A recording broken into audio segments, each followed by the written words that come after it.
I'm Bidexowell and you are welcome to my channel. If you are new here, please don't forget to subscribe.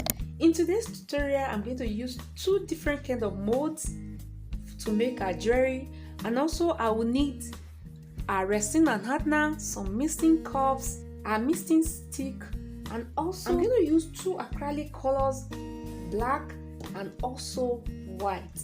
And we are going to need some eye pins, jump prints for our jewelry, and our pliers. And I'm going to use my wipes for cleaning. This is very important. Epoxy is very messy. And lastly, a toothpick. I'm going to use the toothpick to create different kind of patterns with my acrylic colors. You can find link to all the products I'm going to use in this tutorial in the description down below. And if you live in Nigeria, you want to get this product faster, I have a link that will take you to my store where you can also check all the products I'm going to use today.